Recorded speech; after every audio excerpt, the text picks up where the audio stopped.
I cut my parents off 3 years ago, and they still send Christmas cards to my rapist. The last time I walked into my childhood home, I found my mother hemming a pair of trousers for the man who broke my ribs. It wasn't the first time I'd seen evidence of their continued devotion to him. It was, however, the final time I would ever step foot on their property. I stood in the doorway of the spare bedroom, watching her nimble fingers work the needle through the fabric, and I felt something inside me click off. Not a snap, not a dramatic break, but a quiet, irreversible shutdown, like a machine that finally runs out of power. His name is Daniel. We were together for 4 years, from the time I was 22 until I was 26. The relationship started with the kind of intensity that people mistake for passion. He would call me 10 times a day just to hear my voice.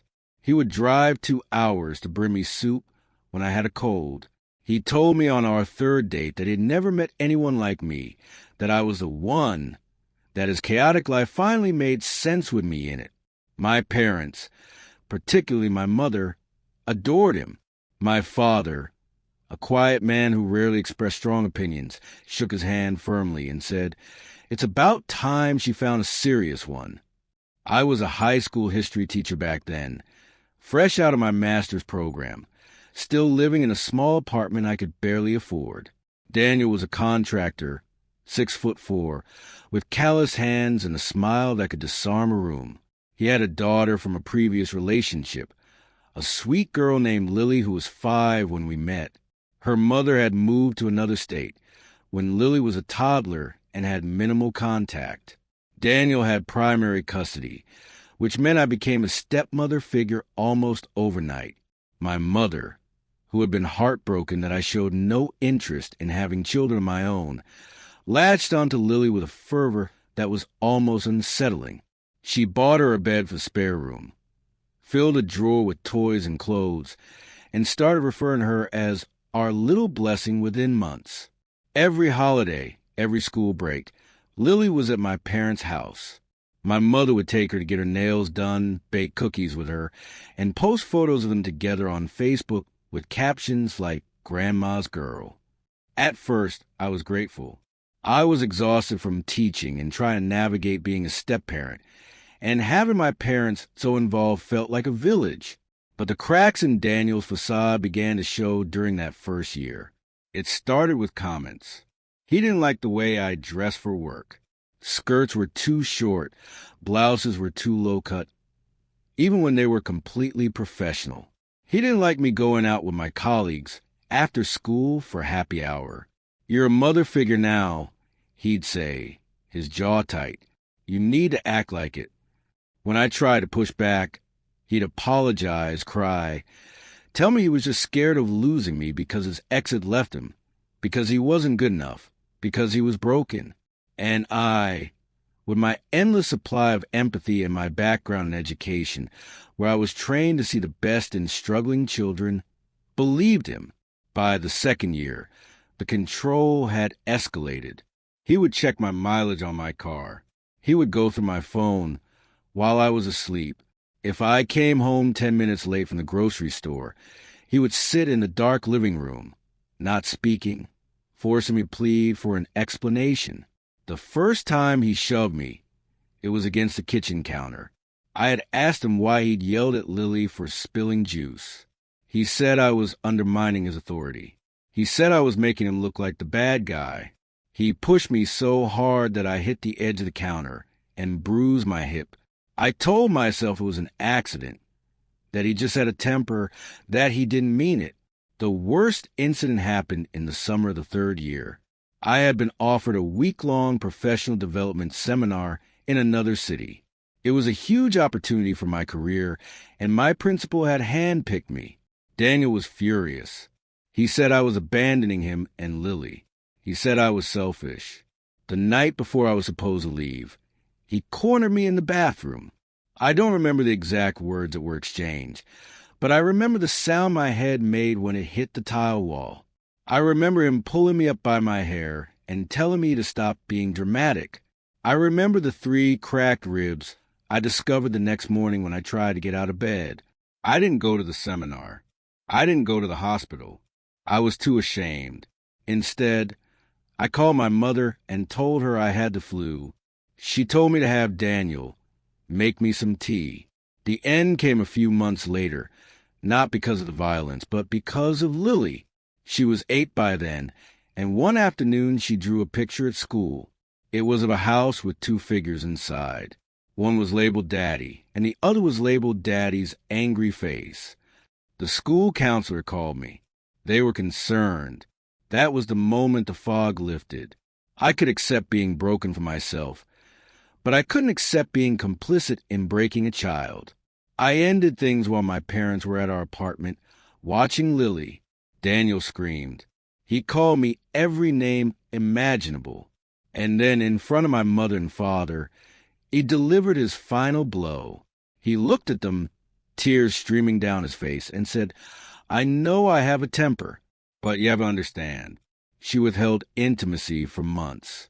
What was I supposed to do? A man has needs." My mother, the woman who had raised me, did not gasp. She did not defend me. She looked at Daniel with pity and said, "I'm sure you both made mistakes." My father looked at his shoes. The breakup was a protracted nightmare.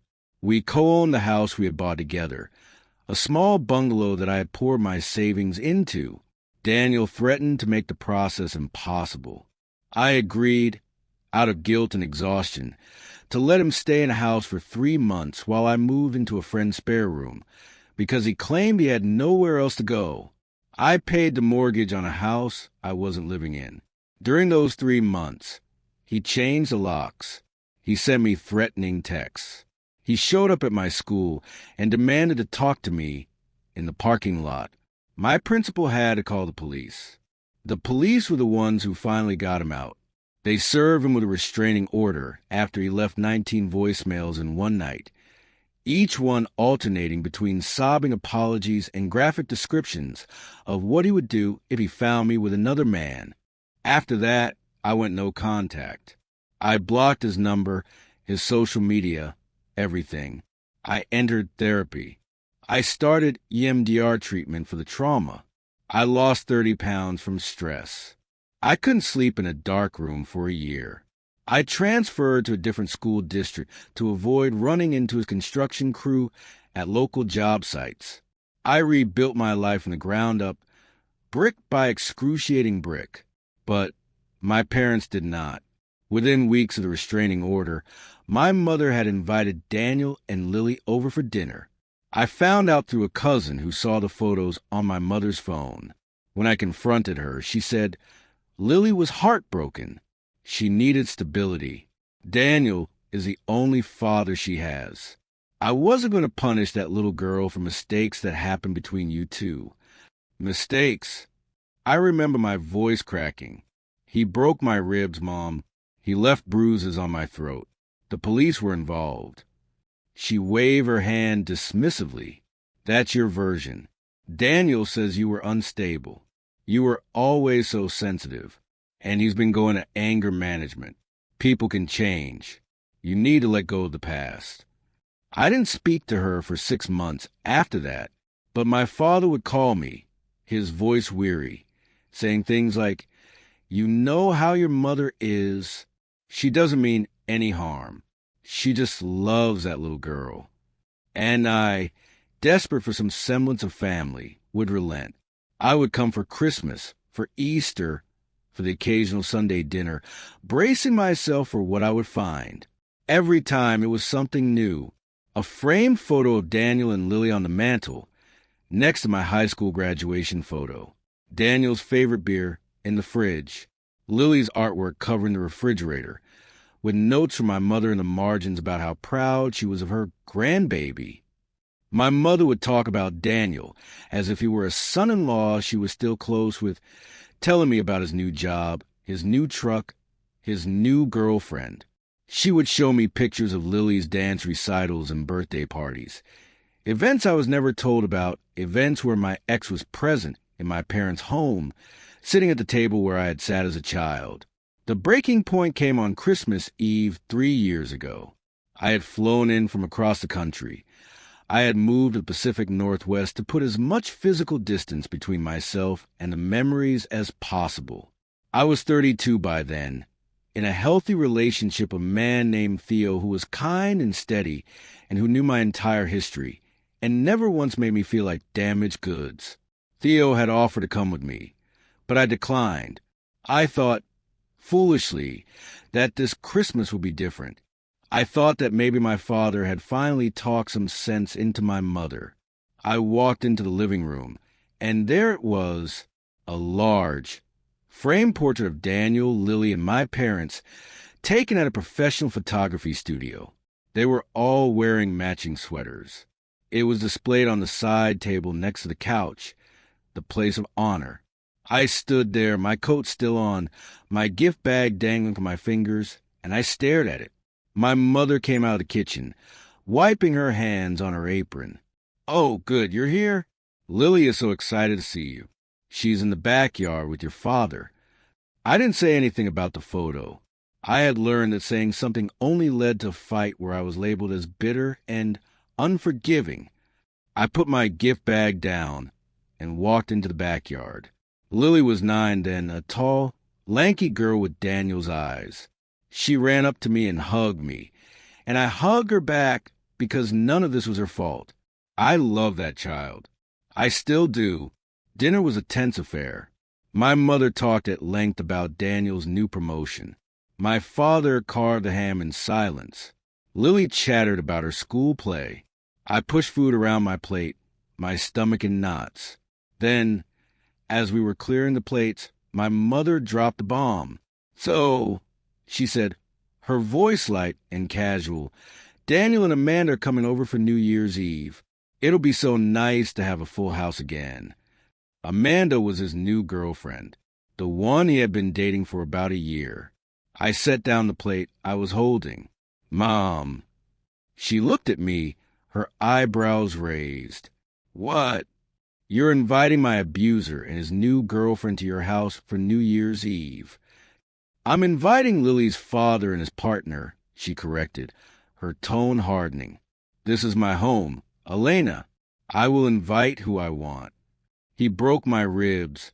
I said, my voice barely above a whisper. He held me against a wall by my throat. He stalked me. I had to get restraining order. My mother sighed, a long, exasperated sound. "We've been over this. That was years ago. Daniel has gone to therapy. He's a different person now. And frankly, your obsession with this is unhealthy. I've told you before, you should see someone." "I have seen someone," I said. "I saw someone for 2 years because of what he did to me." My father, who had been standing in the doorway to the kitchen, finally spoke. "Elena, maybe we can talk about this later, not in front of Lily." I looked at Lily, who was sitting at the table, her eyes wide, her small hands folded in front of her. She looked so much like her father, and in that moment, I realized that my parents had been complicit in my erasure for years. They had chosen Daniel. They had chosen Lily. They had chosen a version of the story where I was a hysterical woman who overreacted to a man's mistakes. And they had chosen it so thoroughly that there was no space left for me. I took a deep breath. I looked at my father. "You know what he did. You were there when the police came. You saw the photos I sent you the whole. He kicked in the door. You know." He looked away. I turned to my mother. "You are choosing him. Over and over again, you are choosing him." "I am choosing family," she said, her chin lifted defiantly. "I am choosing not to let a grudge ruin the life of an innocent child. If you can't understand that, then I don't know what to tell you." I walked to the front hall, picked up my coat, and put it on. Lily ran after me, asking where I was going. I knelt down and told her I had to go, that I loved her, that none of this was her fault. I kissed her forehead. My father followed me to the door. "Just stay," he said, his voice pleading. "Don't make a scene. We'll talk later." "There's nothing to talk about," I said. "You made your choice. All of you." I walked out the front door, got into my rental car, and drove to a hotel. I cried for 3 hours. Then I called Theo and told him I was coming home. That was 3 years ago. Since then, I have not set foot in my parents' house. I have not seen my mother. I have spoken to my father exactly 4 times, each conversation more painful than the last. He calls on my birthday, on Christmas, and every few months to check in. The conversations follow the same script. He says, "Your mother misses you." I say, "She knows what she needs to do." He says, "She just doesn't understand why you can't let this go. She thinks you're punishing her for loving a child." I say, "She's not loving a child. She's endorsing a man who abused her daughter." He says, "It's not that simple. You're making it black and white." I say, "It is that simple." And then there is a long silence, and he says he has to go, and he'll call again soon. Last year, my mother sent me a letter. It was 3 pages, written in her neat, looping handwriting. She talked about the weather, about her garden, about a trip she and my father took to Maine. She mentioned that Lily was now in middle school and was on the honor roll. She did not apologize. She did not acknowledge the reason for our estrangement. She ended the letter with, "I hope one day you can find it in your heart to forgive and move forward. Life is too short for anger. You're always welcome in my home." I did not respond. My father, in his last call, told me that my mother had started seeing a therapist. I felt a flicker of hope until he added, "She's going because she's struggling with your rejection. She doesn't understand what she did wrong. The therapist is helping her process the grief of losing a daughter." I asked him, "Has she ever told the therapist what Daniel did to me?" There was a pause. "I don't know. Has she ever said the words, 'Daniel broke my daughter's ribs' to anyone?" Another pause, longer this time. She sees it differently. She sees it as a relationship that turned toxic on both sides. You were both young. You both made mistakes. I hung up. I haven't answered his calls since. The hardest part is the isolation. My extended family is divided. My mother's sister, my Aunt Margaret, reached out to me last year and told me she understood why I had cut contact. She had witnessed some of the aftermath of the abuse. But my mother's other sister, my Aunt Diane, has made it her mission to be a flying monkey.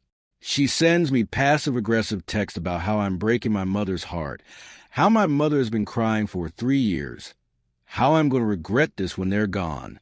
I blocked her number. My brother, Michael, who is 5 years older than me, has remained neutral, which essentially means he's chosen their side. He told me he doesn't want to get in the middle, and that Mom is who she is. You're not going to change her. He still goes to family dinners. He still sees Daniel at holidays. He told me once when I pressed him that Daniel is actually pretty chill now, and that I should maybe consider that people can change. I haven't spoken to Michael in 8 months. The thing that makes me question myself, the thing that keeps me up at night, is that I still love my parents, or I love the idea of them. I love the mother who braided my hair and took me to the library every Saturday. I love the father who taught me to ride a bike and never missed a single one of my soccer games. I love the home where I grew up, with the creaky floors and the smell of my mother's banana bread on Sunday mornings. But those people, the people I loved, they don't exist anymore. Or maybe they never existed. Maybe they were always capable of choosing a narrative that was more comfortable for them over the safety and dignity of their own daughter. I am 35 now. I live with Theo in a house we bought together last year. We have a garden and a dog named Frankie, and a life that is quiet and stable and safe. Theo's family, who live a few hours away, have welcomed me with an openness that I didn't know was possible. His mother sends me care packages. His father texts me dad jokes. They know my history, and they have never once made me feel like I was too much or too damaged.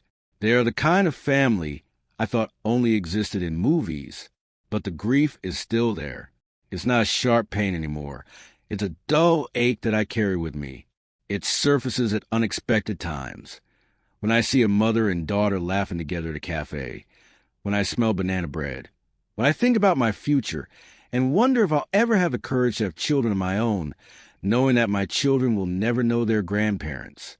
I started writing this because I need to know if I'm wrong, if my father is right and I'm being unforgiving, if my mother is right and I'm punishing her for loving a child, if the rest of my family is right and I'm the one who is being rigid and cruel by holding on to a past that everyone else seems to have moved on from. But every time I start to waver, I remember the sound my ribs made when they cracked. I remember the taste of my own blood. I remember the voicemails, the texts, the way I flinched every time a door slammed for years afterward. I remember the way my mother looked at me with pity and said, "I'm sure you both made mistakes." I remember the matching sweaters in the portrait on the side table. And I know, with a clarity that feels like cold water, that my peace is not negotiable. My safety is not negotiable. My truth is not negotiable. Last week, my father left a voicemail. He sounded old. He sounded tired. He said, "Elena, your mother is having procedure next week. Nothing serious, just a routine thing. I know you're busy, but it would mean a lot to her if you called, just to let her know you're thinking of her. I'm not asking you to come back, not asking you to forgive anything, just a call. That's all. She's your mother." I listened to the message 3 times. I typed out a response text, then deleted it. I picked up my phone to call, then set it down. Instead, I went into the backyard where Theo was planting tomatoes. I knelt down next to him in the dirt, and I put my head on his shoulder, and I cried. He didn't ask why. He just put his arm around me and held me until I stopped. I didn't call my mother. I don't know if I ever will. The procedure was last Tuesday. I don't know how it went. I don't know if she's okay. I don't know if my father is sitting alone in their house, wondering why his daughter is so cruel. I don't know if my mother finally told her therapist the truth, or if she's still telling the version where her daughter had a toxic relationship and then abandoned her family out of spite. What I do know is that I am no longer the woman who would trade her own safety for the comfort of people who refuse to see her. I am no longer the woman who would sit silently at a table while her abuser's portrait watches from a mantel. I am no longer the woman who would apologize for existing too loudly, for feeling too deeply, for demanding to be treated like a human being. I am the woman who walked out the door on Christmas Eve and kept walking, and I am still walking.